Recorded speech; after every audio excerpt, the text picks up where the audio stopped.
നിനക്ക് കന്നഡ അറിയാമോ? ഏയ് ഞാനാ ടൈപ്പല്ല. തമാശകളാ, ഇത് സംഗതി സീരിയസ്. ഓ എന്താ സംഭവം പറ കേക്കട്ടെ. എനിക്ക് ಕನ್ನಡ ಕೇಟ മനസ്സിലാവും. ಕೋಟಿ ರೂಪಾಯಿಗಳು ವ್ಯವಹಾರ ಇರತಕ್ಕಂಥ ಒಂದು ದೇಶದಲ್ಲಿ ಒಂದೇ ದಿನ ರಾತ್ರಿ ಬೆಳಗಿನ ವೇಳೆಗೆ 500,000 ನೋಟುಗಳನ್ನು ಬಂದಿ ಮಾಡುವುದರ ಮುಖಾಂತರ ಜಗತ್ತಿಗೆ ಭಾರತದ ಶಕ್ತಿಯನ್ನು ತೋರಿಸಿರತಕ್ಕಂಥ ಏಕೈಕ ಪ್ರಧಾನಮಂತ್ರಿ ನರೇಂದ್ರ ಮೋದಿ. കന്നഡ പിന്നല്ലാതെ എടാ ഞാൻ കേട്ടിട്ടുള്ള കന്നഡ ഈ ടൈപ്പല്ല. നിനക്ക് അറിയാൻ പാടില്ല എന്ന് പറ. കന്നഡ അറിയാവുന്ന ആരെങ്കിലും ഇവിടെ ഉണ്ടായിരുന്നെങ്കിൽ. എവിടെയുണ്ട് സാർ? എവിടെയുണ്ട്? ಮೊದಲ ಬಾರಿಗೆ ನಮ್ಮ ದೇಶದಲ್ಲಿ ಮೊರಾರ್ಜಿ ದೇಸಾಯಿ ಅವರು ಪ್ರಧಾನಮಂತ್ರಿಯಾಗಿದ್ದಾಗ, ഇതിനു മുമ്പ് നമ്മുടെ രാജ്യത്ത് ശ്രീ മൊറാർജി ദേശായി പ്രധാനമന്ത്രിയായിരുന്ന കാലത്ത് 1978ರಲ್ಲಿ ಈ ತೀರ್ಮಾನವನ್ನು ಕೈಗೊಂಡರು. 1978 ഇത്തരത്തിലുള്ള ഒരു തീരുമാനമെടുത്തു. അത് കറക്റ്റ്. ഇവൻ കുറച്ചുകാലം പഞ്ചാബിലായിരുന്നല്ലോ. സാറ് കളിയാക്കണ്ട, നിങ്ങൾ കന്നഡ പറ, അത് മലയാളത്തിൽ പറഞ്ഞുതരാം. എന്നാ പറയടാ, എന്നാ പറ. ನವೆಂಬರ್ 8ರ ನಂತರ ದೇಶದಲ್ಲಿ ಒಂದೇ ಒಂದು ಮಾನವ ಕಳ್ಳ ಸಾಗಾಣಿಕೆ ಆಗಲಿಲ್ಲ. ಇದು ನರೇಂದ್ರ ಮೋದಿಯ ಸಾಧನೆ ಅಂತ ಆ NGO ಸಂಸ್ಥೆ. ഇത്രേ ഉള്ളൂ. ഇത് വരെ സില്ലി. എന്നാ പറയട്ടെ. 5 കസിൻ എന്ന് പറഞ്ഞാൽ 5 കസിൻ. കറക്റ്റ്. നെല്ലി ആരാവുന്നു എന്ന് പറഞ്ഞാൽ ഇതിന് പ്രത്യേകിച്ച് അർത്ഥമില്ല.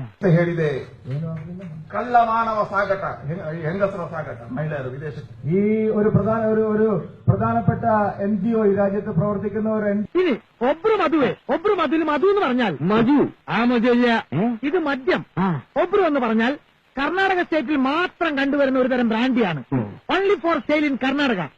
മാടിക്കുണ്ട്രി എന്ന് പറഞ്ഞാൽ മാടി വിളിക്കുക, അതില്ല, മേടിച്ചുകൊണ്ട് വരിക. ಇವತ್ತು ನಮ್ಮ ದೇಶದ ಜನ 50% ATM ಕಾರ್ಡ್ಗಳ ಬಳಕೆಯನ್ನು ಮಾಡುವುದಕ್ಕೆ ನವೆಂಬರ್ 8ರಿಂದ ಪ್ರಾರಂಭ ಮಾಡಿದ್ದಾರೆ. ഈ രാജ്യത്ത് ATM ಕಾರ್ಡ್ ಬಳಕೆ ഈ രാജ്യത്തെ ജനങ്ങൾക്ക് നല്ല ബുദ്ധിയുണ്ട്. ഈ രാജ്യത്ത് നവംബർ 8ന് ശേഷം 50%-ലധികം ആളുകൾ ATM കാർഡുകൾ ഉപയോഗിക്കാൻ തുടങ്ങിയിട്ടുണ്ട്. പണ്ഡിതനാണെന്ന് തോന്നുന്നു, അർത്ഥം പറഞ്ഞൊന്നും കേട്ടില്ലേ? ಈಗ ದೇಶದಲ್ಲಿ $1ಗೆ 60 ರೂಪಾಯಿ ಕೊಡ್ತೇವೆ. ಮುಂದಿನ 2 ವರ್ಷದ ನಂತರ $1ಗೆ 15 ರೂಪಾಯಿ ಸಿಗುವ ಕಾಲಘಟ್ಟವನ್ನ ನರೇಂದ್ರ ಮೋದಿ ಅವರು ತರ್ತಾರೆ. ಈ ದೇಶದಲ್ಲಿ ಅಮೆರಿಕದ $ಗೆ 15 ರೂಪಾಯಿ, ನಾವು $1ಗೆ $15 ಕೊಡುವ ಸ್ಥಿತಿಗೆ ನಿರ್ಮಾಣ ಮಾಡತಕ್ಕಂಥ ಕೆಲಸ ನರೇಂದ್ರ മോദിಯಿಂದ ಆಗುತ್ತೆ. സുഹൃത്തുക്കളെ, ഇന്ന് $1 വാങ്ങാൻ ഇന്ത്യൻ രൂപ 60 രൂപ കൊടുക്കണം. 2 വർഷം കഴിയുമ്പോൾ $1ന് 15 രൂപയ്ക്ക് കിട്ടുന്ന സാഹചര്യം വരും. എന്നെ കിട്ടുകയില്ല, ഇവരെ കൊന്നുകൊണ്ടിരുന്നു. ഞങ്ങൾ അധിവസിക്കുന്ന 15 ലക്ഷം കോടിയിലധികം രൂപയുടെ കറൻസി കൈകാര്യം ചെയ്യുന്ന ഇന്ത്യ രാജ്യത്ത് ഒറ്റ രാത്രി കൊണ്ട് ആ കറൻസി അസാധുവാക്കിക്കൊണ്ടുള്ള അത്ഭുതകരമായിട്ടുള്ള പ്രവർത്തനം നടത്തിയ ഒരേ ഒരു ഭരണാധികാരിയാണ് ശ്രീ നരേന്ദ്രമോദി.